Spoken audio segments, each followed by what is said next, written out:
নমস্কার বন্ধুরা, আমেরটা কিভাবে ঘরে রান্না করতে হয় দেখুন আপনারা। আমি এখানে একটা আম কেটে নিয়েছি, এখন চুলায় কড়াই দিয়ে দিয়েছি, আগুন ধরিয়ে দিলাম,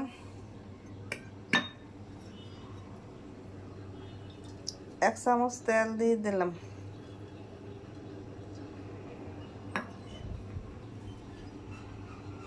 তেলের মধ্যে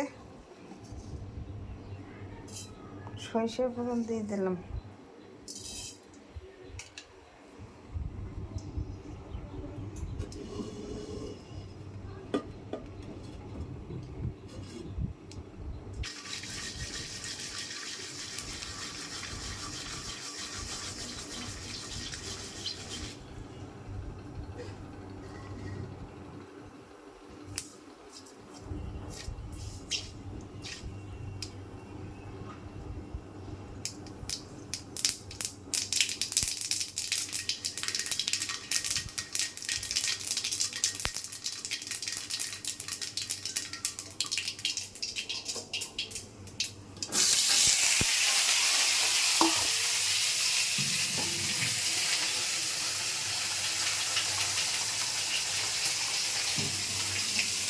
পরিমাণ মতো জল দিয়ে দিলাম,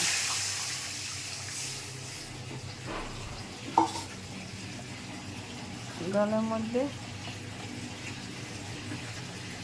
1/4 চামচের হলুদ দিয়ে দিলাম,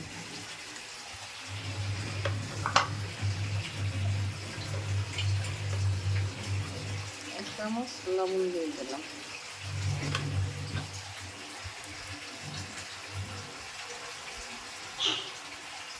আমি 2 মিনিট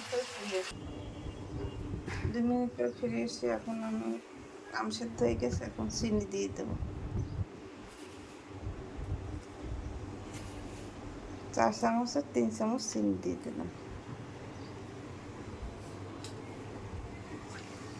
এইভাবে আপনারা ঘরে টক রান্না খাবেন, খেতে অনেক সুস্বাদু লাগবে। গরমে শরীর ঠান্ডা থাকবে, খেলে অনেক শরীর ভালো থাকবে। তৈরি করে খেয়ে দেখবেন। আমার টক রান্না হয়ে গেছে।